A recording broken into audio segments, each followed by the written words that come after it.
हम सभी इस बात को जानते हैं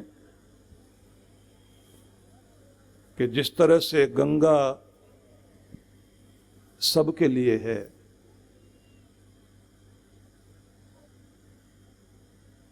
उसमें कहीं कोई भेदभाव नहीं है कि इस धर्म वाला ही आए। नदी नदी होती है और गंगा तो पावन नदी है। ऐसे ही एक अमृत गंगा जो भगवान श्री कृष्ण के मुख से प्रवाहित हुई, वह गीता गंगा है, ज्ञान गंगा है। जो भगवान श्री कृष्ण के हृदय से निकला हुआ गीत है। गीता वो महान विभूति है जिसके द्वारा जीवन में वीरता, धीरता, गंभीरता, विलक्षणता और दृढ़ता आती है और सफलता की सीढ़ियां व्यक्ति चढ़ता है। 18 अध्यायों की गीता 6 अध्याय के 3 भागों में इस तरह बटी हुई है। कर्म, भक्ति और ज्ञान का समन्वय करती हुई हमारे सभी के जीवन को उत्कृष्ट बनाने का एक महान ग्रंथ गीता है। तो मेरे साथ उच्चारण करेंगे आप लोग। वंशीधरम प्रोतधरम नमामि मनोहरम मोहरम कृष्णम मालाधरम धर्मधुरंधरम पार्थस्य सार्थकरम च देवम। अर्थ है कि हम उस वंशीधर जो हाथ में कोड़ा संभाले हुए मनोहर रूप धारण किए हुए मोह हरने का कार्य कर रहे हैं।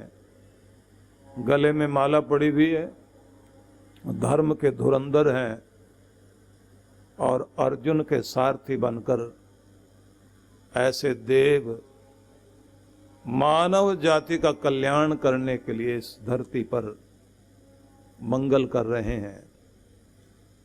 और उनके द्वारा जो प्रकट हुआ वह अमृत ज्ञान, वह संजीवनी गीता जो क्या करती है उसको भी उच्चारण करेंगे। मेरे साथ उच्चारण कीजिए। कर्तव्य दीक्षाम च समत्व शिक्षाम ज्ञानस्य भिक्षाम शरणागतिम च ददाति गीता करुणाद्रभूता कृष्णेन गीता जगतो हिताय। भगवान ने जो जगत के हित के लिए प्रदान की वह गीता जो कर्तव्य की दीक्षा देती है और समत्व की शिक्षा, ज्ञान की भिक्षा देकर शरणागति प्रदान करती है। कृष्ण भगवान ने दयाद्र होकर, दया से ओतप्रोत होकर अर्जुन के माध्यम से जगत के कल्याण के लिए गीता को दिया। और गीता के संबंध में भगवान श्री कृष्ण ने स्वयं कहा कि जहाँ ये पाठ होगा वहाँ मैं रहूँगा और जहाँ गीता की अनुभूति की जाएगी वहाँ मेरी अनुभूति होगी। और जो गीता के अनुसार आचरण करेगा उस पर मेरी विशेष कृपा हमेशा रहेगी। इसलिए समझ लीजिए, भगवत गीता वह गंगा है जो हमें तारने वाली है। क्योंकि भगीरथ ने जिस तरह से हिमालय के उस गंगा बिंदु से गंगा को धरती पर प्रवाहित होने के लिए उद्यम किया और गंगा धरती पर आई और उसने केवल अपने ही पुरखों को नहीं तारा, आज तक हम सब तर रहे हैं। हमारे शरीर का आखिरी अवशेष गंगा को ही समर्पित होता है। तो गंगा को शरीर समर्पित हो जाए लेकिन गीता को जीवन समर्पित हो जाए तो हमारा कल्याण हो सकता है। तो आइए गीता में प्रवेश करें। बीच में से कुछ पुष्प आपको दे रहा हूं। बीच में जहां भगवान ये कह रहे हैं अंत काले च मामेव स्मरण मुक्त्वा कलेवरम यह प्रयाति स मदभावम याति नास्ति अत्र संशय। जो पुरुष अंत काल में मुझे स्मरण करता हुआ, मतलब भगवान का स्मरण करते हुए शरीर का परित्याग करता है, वह मेरे साक्षात स्वरूप को ही प्राप्त हो जाता है अर्जुन, इसमें कोई संदेह नहीं है। मतलब ये अंतिम घड़ी में भगवान का नाम स्मरण करते हुए जिसकी देह छूटे सदगति का अधिकारी बनेगा। आगे फिर कहा, अद्भुत बात कही, यम यम वापि स्मरण भावम त्यजन्ते कलेवरम तम तम तवेति कौन्तेय सदा तद भावम तद्भाव भाविता। कौन्ते, यह मनुष्य अंतकाल में जिस जिस भाव को स्मरण करता हुआ शरीर का परित्याग करता है, शरीर को छोड़ता है, जैसी भावना होगी वैसी ही गति होगी। अंतमति सा गति, वही गति होगी जो अंत में मति रहेगी। इसलिए क्या करें, तस्मात् सर्वेषु कालेषु माम अनुस्मर युध्य च मयि अर्पित मनोबुद्धिर माम एव एष्यसि असंशयम। इसलिए जीवन के समस्त संघर्षों के बीच तुम मुझे, मतलब भगवान को ही स्मरण करते हुए सभी काल में, सुख में दुख में, हानि में लाभ में, जीत में हार में, उन्नति में अवनति में, मान में अपमान में, लेने में देने में, पाने में खोने में, संयोग में वियोग में, जीवन के हर स्थिति परिस्थिति में, जीवन के समस्त संघर्षों के बीच, जीवन के समस्त तरह की स्थितियों के बीच, सभी तरह की परिस्थितियों के बीच तुम स्मरण करते हुए जीवन जीना, मतलब मेरा भाव बना रहे तो कल्याण होगा। मयि अर्पित मनोबुद्धिर, मन और बुद्धि मुझे अर्पण कर देना। अद्भुत बात कही है, न तन मांगा न धन मांगा। भगवान ने क्या मांगा, बुद्धि मुझे दो, अक्ल तुम्हारी दुनिया में नहीं दुनिया के मालिक के प्रति जाए, और अपने मन को भी मुझे दो, क्योंकि कृष्ण को मन दिया तो रंग देगा मन को, क्योंकि वो तो मनोहर है, मन को हर लेते हैं और सुंदर बना देते हैं। ये मन आपका जब सुमन बन जाता है तो जीवन में सुंदर रंग आने लगता है, और जब मन अमन हो जाता है तो जिंदगी में अमन आने लगने लगता है, शांति आने लगती है। अमन का अर्थ उर्दू के हिसाब से तो हुआ चैन और शांति, और यहाँ अमन का मतलब हुआ नो माइंड, मन है ही नहीं, विचार है ही नहीं। जब शून्यावस्था में मन चला जाए, दुनिया खो जाए, तब ध्यान रखना मन के अंदर से विचार खत्म कर दीजिए, तब कौन आएगा, दुनिया नहीं आएगी, दुनिया का मालिक मिलने के लिए आएगा।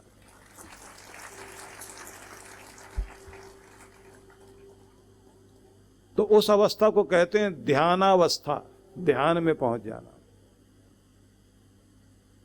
ध्यान में पहुंचने के लिए जरूरी है कि जिस चीज के बारे में मन टिका हुआ है और जिसमें मन लीन हो जाए, जिसमें मन खो जाए, बस वहीं से आपको उस लोक की अनुभूति होने लगती है जो परमात्मा का साम्राज्य है, परमात्मा का जो लोक है।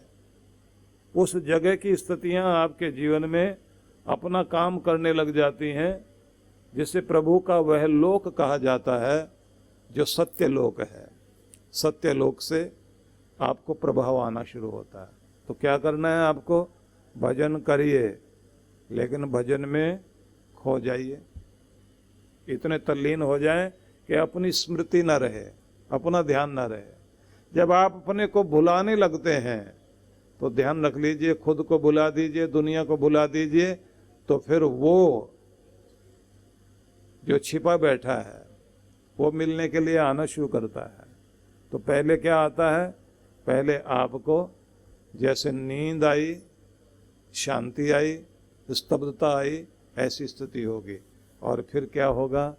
चैन मिलेगा। जैसे माँ की गोद में बच्चा जाकर चैन पाता है, उसके बाद क्या होता है?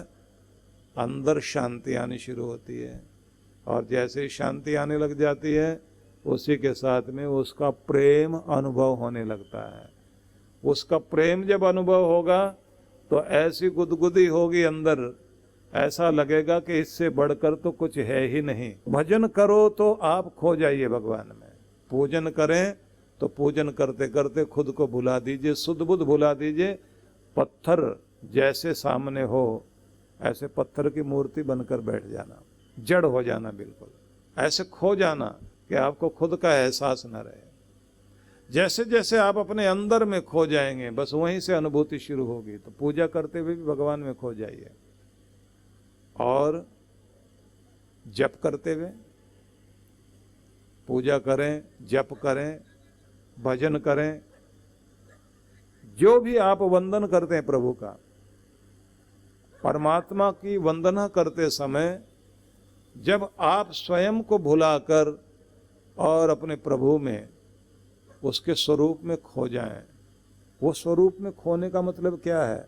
भगवान का आकार प्रकार जो आप मूर्ति में देख रहे हैं, उसे ज्योतिर्मय रूप में देखना शुरू कीजिए, और उस ज्योति बिंदु को देखते देखते फिर आप उस बिंदु में खो जाइए। और उसे खोना कैसे? प्रकाश के रूप में मूर्ति को देखिए, और उसके प्रकाश को फैलता हुआ सारे जग में देखिए, और उस प्रकाश को अपने शरीर में फैलते हुए देखिए, और बाद में खुद प्रकाश बन जाइए, जैसे मैं ही फैल गया हूँ। बूंद जैसे सागर में मिलकर खो जाती है, बस आप उसमें खो जाइए, खुद का एहसास न रहे। और क्या अनुभव हो? मैं आनंद हूँ, मैं प्रकाश हूँ, मैं ज्योति हूँ, मैं ही शांति हूँ, मैं ही शक्ति हूँ। मैं उस स्वरूप में आ गया हूँ जहाँ मैं है ही नहीं, बस तू ही तू है।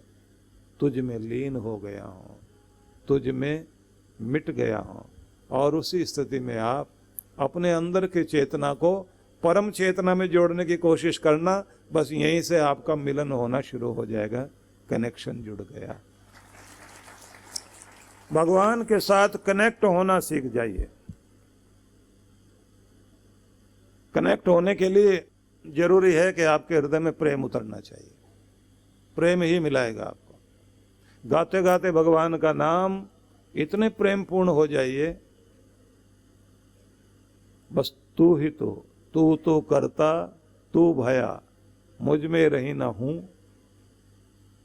जब आदमी हूं कहता ना, हूं तो मैं हूं, और जब मैं नहीं, बस तू ही तू करता, तू भया, मैं तू ही हो गया हूं। मुझ में रही ना हूं, वारी तेरे रूप पर जित देखूं तित तू। अब जहां देखता हूं तू ही नजर आता है, सब जगह वही नजर आने लग जाए। और तब कबीर ने कहा ना, इस घट के अंदर बाग बगीचे, इसमें सृजनहारा, इसी में सब कुछ है। इस घट अंदर 7 समुंदर, इसमें 9 लख तारा। इस घट अंदर पारस मोती, इसमें परखनहारा। इस घट अंदर अनहद गर्जे, इसमें उछलत फुवारा। कहे कबीर सुनो भाई साधो, इसमें साईं हमारा, भगवान इसी में है। तुम्हारा शरीर ही देवालय है, परमात्मा का देव मंदिर। और इस देव मंदिर में कहा, इसी में बाग बगीचे हैं। बाग बगीचे, सारा सौंदर्य इसी के अंदर है। जब सौंदर्य अंदर होता है तब आपको बाहर भी नजर आता है। जिस आदमी के अंदर वो कलाकारी होती है ना, चित्रकार वाला रूप, संगीतकार वाला रूप, कवित्व वाला रूप, उसे बाहर के दृश्य देखकर बड़ा आनंद आता है। देखने में आया कि गाड़ी चली जा रही है, और जंगल के बीच से फागुन का महीना बीत रहा और पूरे जंगल में पलाश के फूल, ढाक होता है ना पलाश, तो लाल लाल फूल खिले हुए, और उन फूलों में कहीं तो अलग से खेत दिखाई दे रहे हैं जिनमें सरसों, पीली पीली सरसों, दूर तक पीली चुनरिया ओढ़े हुए, जैसे धरती एक महिला का रूप धारण करके चुनर ओढ़कर बैठी हो, और जब हवा आए तो चुनर जैसे लहराए। और इधर पेड़ों के बीच लाल लाल फूल और पक्षियों का कलरव। अब 2-3 तरह के लोग बैठे हुए हैं। एक व्यक्ति कहता है कि दृश्य बहुत अद्भुत है, अगर इस समय मौका मिल जाए तो मैं तो ऐसे ऐसे चित्र बनाऊं सदा याद रखे जा सकें। एक कहता है कि मन करता है कि इस समय मैं यहाँ बैठकर चित्र नहीं कविता बनाऊं, क्योंकि ये तो परमात्मा की कविता है। तीसरा क्या कहता है, संगीत चल रहा है पूरी सृष्टि में, इस समय जो बावरे गुंजार कर रहे हैं, ये जो सरसों के पीले फूलों पर देख रहे हो, और उधर डालियों के ऊपर बैठी भी बुलबुल, और दूर अमराइयों से आती हुई कोयल की आवाज, मन करता है कि इस समय गाएं बैठकर। छोटे बच्चे बैठे हैं गाड़ी में, उनका मन करता है यहाँ से उतरें और जाकर नाचना कूदना खेलना शुरू कर दें। और एक गाड़ी चला रहा है, उससे कहते हैं बाहर बहुत दृश्य। बोले क्या दृश्य है? जंगल है, फूल वूल तो खिलाई करते हैं। नहीं, देखो कितने सुंदर सरसों फूल रही है इस समय। बोले हाँ, बस बारिश वारिश ना हो जाए, फूल ना झड़ जाए, नहीं तो किसानों का बहुत नुकसान हो जाएगा। नहीं, देखो कोयल पपीहा कितने सुंदर गीत गा रहे हैं। बोले पंछी तो चहचहा रहे हैं, वो तो सोच रहे हैं कि फसल मिल जाए, खाएं रूढ़े। तो तुम्हें क्या हो गया? तुम घर से लड़कर आए हो क्या? कैसी बात कर रहे हो? गीत गाने को मन करता है। बोले साहब, अगर गीत सुनने का मन है तो मैं रेडियो लगाऊं। लोग कहते नहीं, बाहर देखो ना भगवान का रेडियो चल रहा है। बोले अपने को नहीं समझ में आता, क्योंकि जिसके अंदर वो सौंदर्य नहीं है, ध्यान रख लेना, उसे बाहर समझ नहीं आएगा। झरने के पास जाकर गाड़ी रोकने के लिए बोला सबने, और सब उछलकर बाहर उतरने को तैयार हैं। और ये गाड़ी चलाने वाला कहता है साहब जी बाहर जाने की जरूरत नहीं है, कांच नीचे कर देते हैं, यहीं से फोटो वोटो खींच लो। है क्या? पानी तो गिर रहा है। उसे नहीं समझ में आता कि ये पानी गिर रहा है। और वो जो चित्रकार बैठा है वो क्या कहता है कि ये दृश्य बड़ा अद्भुत है। आनंद तो तब आता है जब सवेरे के समय में सूरज की किरणें इसके ऊपर गिरती होंगी, आसमान में लाली आए और उसके बाद पहली किरणें आकर के इसका अभिषेक करें, उस समय गिरता हुआ यह झरना, यह दृश्य बहुत अद्भुत है। मन करता है कैनवास पर अंकित कर लिया जाए। मन करता है कि किसी सांझ में यहां रहूं, और किसी दिन जब बादल हों उस समय तो देखने का अलग ही आनंद होगा। और बच्चे क्या कहते हैं, एक बार मौका मिलेगा वहां जाकर छब छब करके आए। जिनके अंदर वो आनंद है उन्हें सारी चीजें आनंद देंगी। नहीं तो आप देख लीजिए, जो अंदर से कड़वाहट से भरे हुए हैं उनके लिए मौसम भी बदलते रहेंगे, उनके लिए होली दिवाली आती रहेगी, लेकिन उनके अंदर ही होली दिवाली नहीं है, इसलिए बाहर होली दिवाली दिखाई नहीं देती है। जिस दिन आपके अंदर ये होली दिवाली उतरती है, उस दिन हर दिन होली दिवाली जिंदगी में आनी शुरू हो जाती है। हर आदमी की स्थिति बिल्कुल उसी तरह से है। स्वामी रामतीर्थ ने एक उदाहरण दिया था।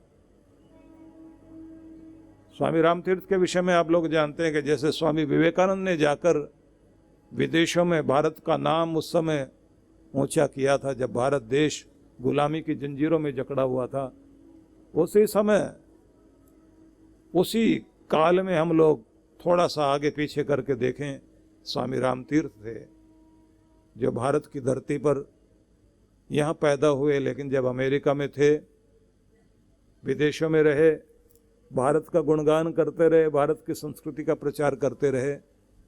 एक सांझ उन्होंने सूरज को ढलते देख करके कहा था कि सूर्य देव, जाना मेरे देश में उगना, और वहाँ जो ओस पड़ी होगी वो ओस मेरी आंखों के आंसू हैं, क्योंकि मैं वो दिन देखना चाहता हूँ जब आज़ादी का सूरज उगे और नए नए फूल खिलें, मेरे देश में गुलामी चली जाए और मेरा देश आज़ाद हो जाए।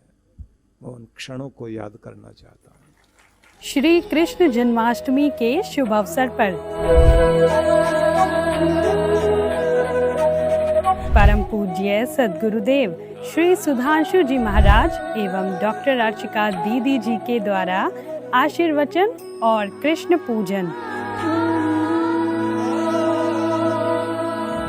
दिनांक 26 अगस्त 2024, समय रात्रि 9:30 बजे, स्थान आनंद धाम आश्रम, नई दिल्ली। आयोजक विश्व जागृति मिशन। संपर्क सूत्र। आप सपरिवार सादर आमंत्रित हैं।